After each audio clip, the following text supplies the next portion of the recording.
So 10 years since the tragedy that engulfed the mining community of Marikana in the northwest, Sibanye Stillwater, the mining company that took over the business of Lonmin, under whose watch the tragedy unfolded, says efforts to honor the memory of fallen miners and address the painful legacy of the 2012 tragedy is beginning to bear fruit. Sibanye says it's working with local communities on the development of a monument, while efforts have also been made in other areas. Joining us now to outline progress in realizing the objective of its social compact is Thabisile Phumo, the Vice President of Stakeholder Relations at Sibanye Stillwater. Thabisile, good evening, and thank you very much for your time and for joining us tonight here on In Focus. Good evening, and thank you for having me on your show, and good evening to your viewers.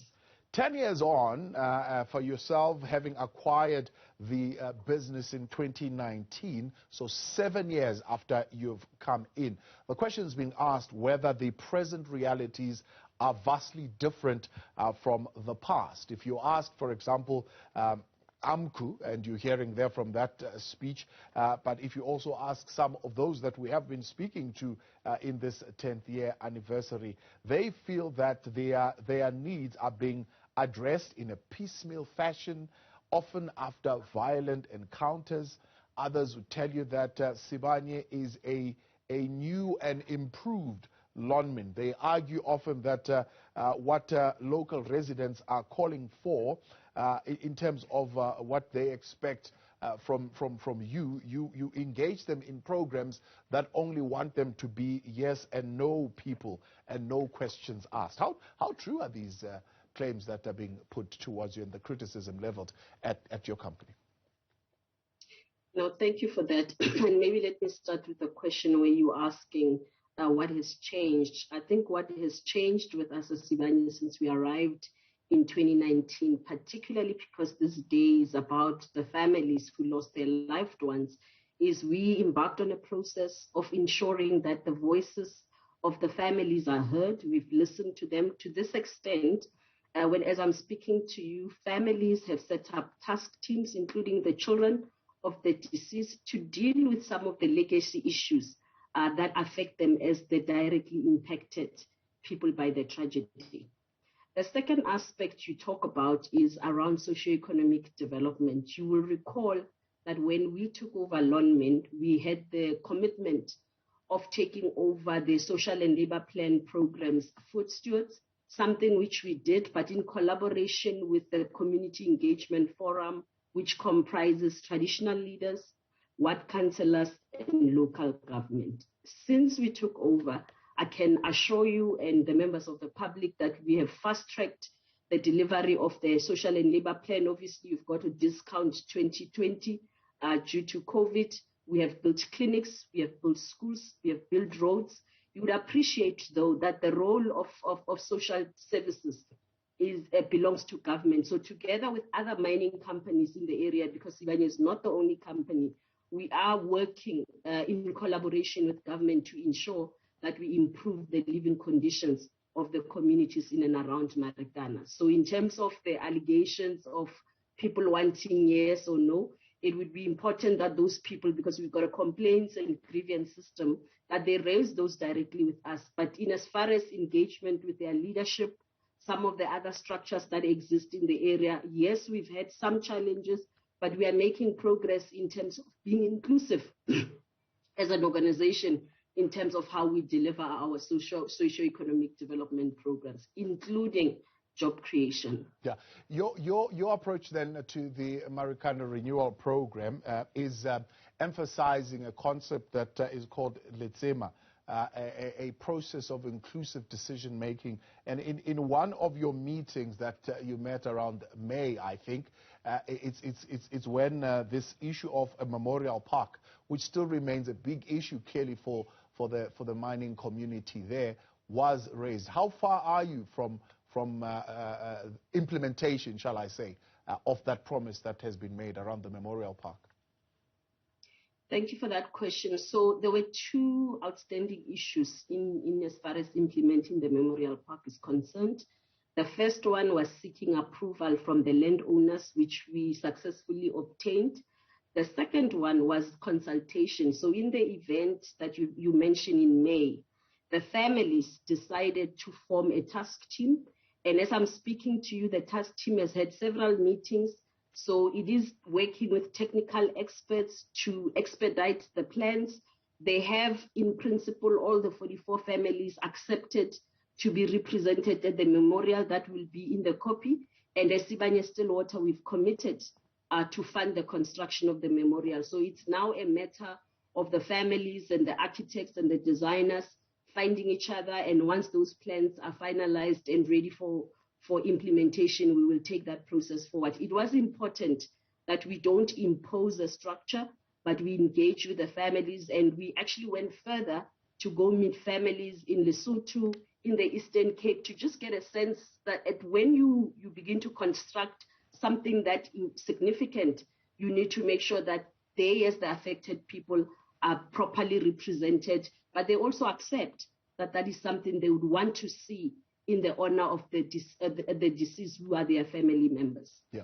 Let's talk then about some of the other issues that have been sharply raised today on that stage, one of which I just played now. 20,000 is the number that the AMCU president is talking about of your employees who are living in informal settlements. You have promised, for example, to create housing for the 44 widows.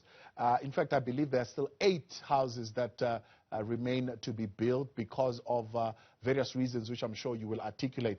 But if you look at that number, 44 and 20,000 that are living in informal settlements, is quite a huge number. I know you've got in place something that you're collaborating with the Housing Development Agency. Just expand a little bit on how are you addressing the question of accommodation. Thank you. And let me separate the two issues. So when you talk about the houses for the widows, you will recall that AMCU had already started building the houses of the widows. There were 16 houses that were outstanding. We took over that process. 8 houses, as I'm speaking, are currently occupied by the widows in various areas. We are in the process of finalizing the construction of the balance of the 8 houses that are in areas such as Lesotho, Eastern Cape, and other provinces in South Africa. So that talks to completing the housing program for the widows. I'm not certain about the statistics that Mr. Mathunja is using, but I can confirm to you that in a study that we did when we were looking at informal settlements closer to our operations, we actually found that just less than 6% of our employees stay in informal settlements. And it is important to highlight that we do have various permutations of mine accommodation that our employees have undertaken. In addition, every employee working in Marikana does get a living allowance of 2,300. That should enable them, for all intents and purposes, to be able to get decent accommodation either within the mine or within the villages where you have backyards and very decent backyard dwellings, which are like motel type accommodation, should they elect to. Some elect obviously to stay in any other area that they elect to. So we hope for that 2,300 that we provide as part of living out allowance does provide a conducive environment for our employees to choose decent accommodation. Obviously, we cannot force them to stay where we wish them to stay. We keep on calling for them to seek decent accommodation. And as you've mentioned right now, we are working with government and other institutes to actually begin the process of formalization of other informal settlements so that you can begin to have decent accommodation in and around the operations, not just for our employees, but in collaboration with government for the residents of the area as well. So it would be important for Mr. Mathunja, who's a key stakeholder in Sibanye, to perhaps share with us the context of his statistics so that we can take the conversation further. Yeah. So, I spoke to a series, a group of lawyers that are also representing some of their families. When you speak of this allowance that is being given, how sure are you that it's able to provide decent housing? Because from a serious point of view, these are like one-room, bedroom houses that they are talking of with no amenities, really not a place where they will be able to to live in, especially considering that some of them have had to come and live in Marikana, leaving their homes in the Eastern Cape and bring children with, and so on and so forth. And these are the women of the men who were killed in their tragedy. Thank you for that. So when it comes to the widows themselves, as I said, the balance of the houses that we've built, some of the widows have chosen to live in close by areas, and these houses are your average 3-bedroomed houses that they are staying in. And the others who have houses elsewhere have elected to actually stay in minor accommodation. And minor accommodation has got 2 categories. Categories where people prefer to stay on their own, and we've also got what we call family units, where people who wish to bring their family can stay with their families in the area. So employees do have an option. Yes, there are challenges in terms of shortage of accommodation in general, in and around many of our areas, but for all intents and purposes, and I'm again not sure what series is referring to in this regard, but if you visit the area, you would be able to see that even these flatlets that we are talking about, which are an economy on its own for the local residents, seem to be decent for those people who prefer to not have a home, a proper house in the area. In fact, we did conduct a study, and that study indicated that there are people who already have homes elsewhere. They are looking for flatlet type accommodation in area because they already have their families and their homes in other provinces. And this kind of accommodation we provide as a mine does accommodate people who have homes elsewhere, people who wish to bring their families into the area in the form of family units. And here we are talking nuclear families. You may have situations where other people bring extended family, which obviously then brings different permutation to the housing requirements in the area. Yeah. Was there a change in the policy around the agreement that was previously reached with, in fact, I forget the name of this women organization that raises this issue now, but they say previously there was an agreement to provide water for the Nganeng community free of charge. Since Sibanye has taken over, now residents must pay.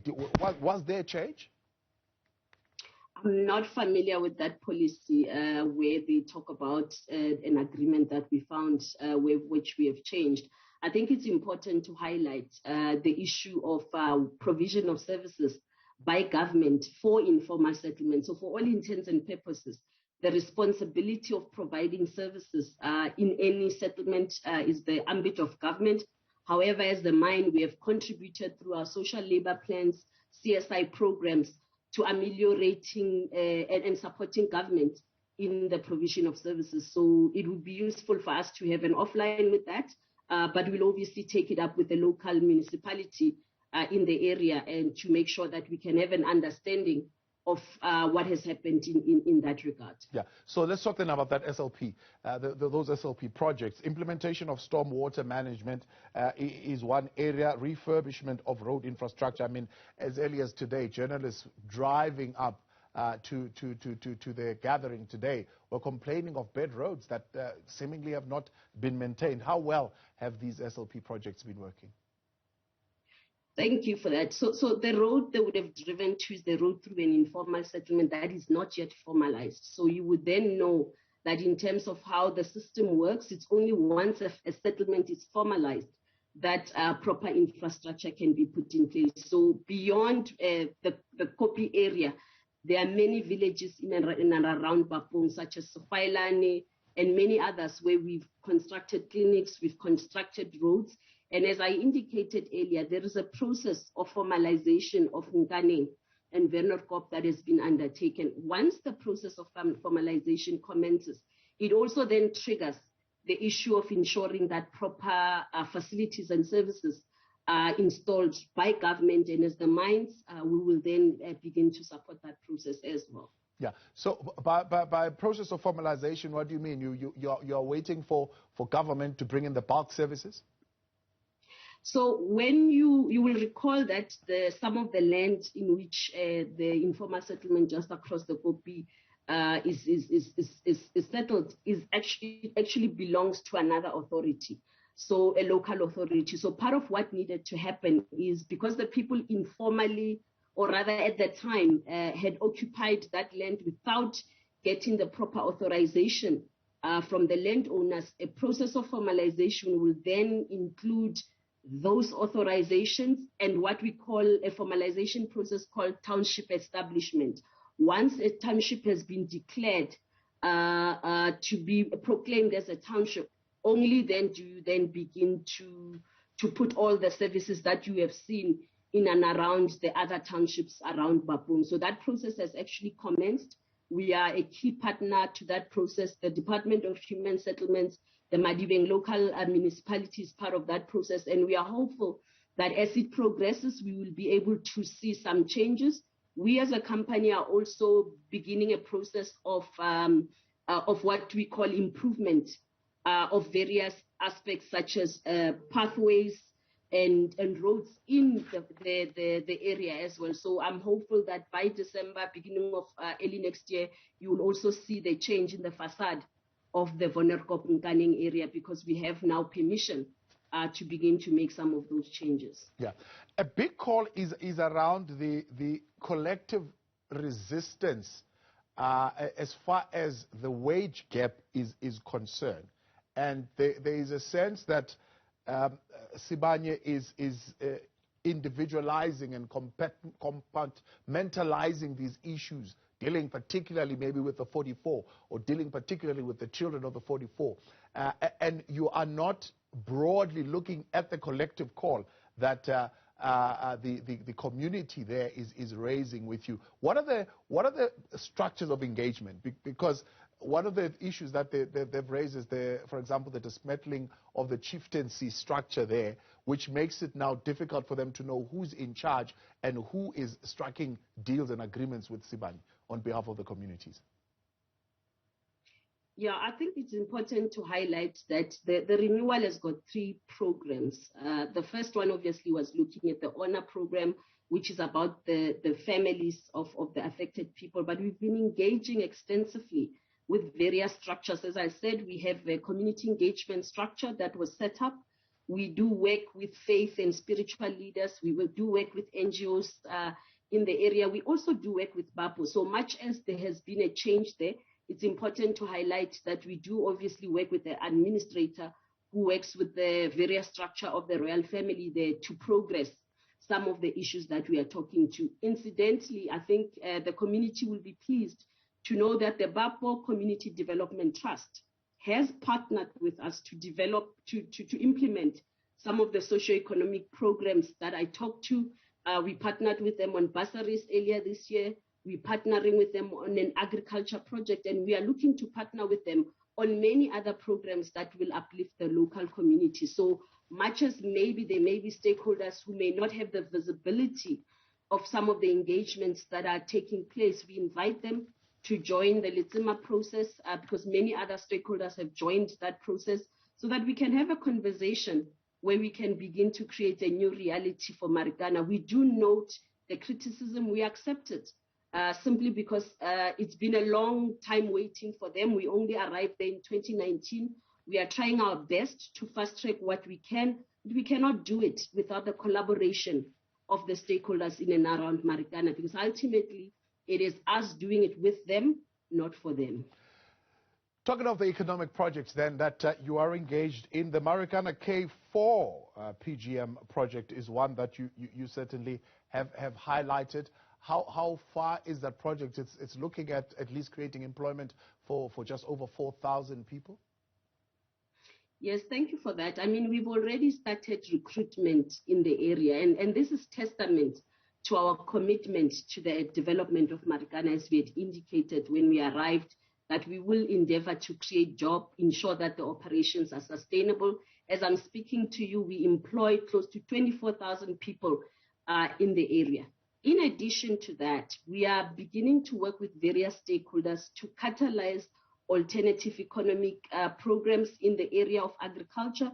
As I'm speaking to you, there are young people who are already being engaged on the agri-hub that we will be creating together with other stakeholders such as RMA and MDA in the area. We are also starting a honey production project in the area, which we hope when we scale it up, will be able to create jobs in the area. So there are many other programs that we are looking into, which are alternative economies, because you can imagine that the mine can only create this amount of jobs. So we are looking at other opportunities of creating further jobs, in addition to a program where we are incubating local SMMEs. We've got 30 currently also in partnership with Bapoba Mogali. And we are hopeful that as these SMMEs grow, they will also in turn be able to create sustainable jobs in Marikana. So our strategy comprises us creating jobs as an economic partner, but also working with other stakeholders to co-create jobs that hopefully will also outlast the life of mine of our operations. Yeah. I'm going to be speaking, Thabisile, just now in a moment with one of the daughters of the deceased mine workers, and particularly around the question of education. I know you've got a memorial trust set up for about 1,600 or so, if I'm not mistaken. It had collected 64.5 million at the time. Is it possible that some of them are missed in this process? Because from what I understand in her story, she did not get support directly from the mine for her education. Yeah, so we had 141 beneficiaries when we took over. We currently are sitting with 139. Two have unfortunately passed on. So throughout the years, we did then recognize that there were children who dropped out along the way for various reasons. And we do have one or two who actually, due to their academic performance, received bursaries elsewhere. And I think it's just one child from what our records indicate. What we have done is we have gone back to children who dropped out, encouraged them to come back into the program.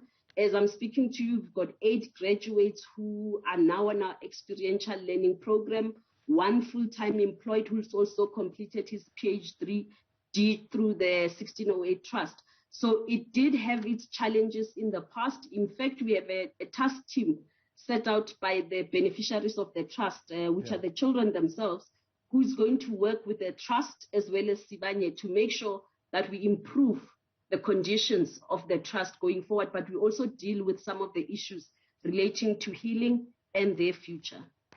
Thabisile, I appreciate your time. Thank you very much for coming on. Thabisile Phumo, Vice President of Stakeholder Relations at Sibanye Stillwater.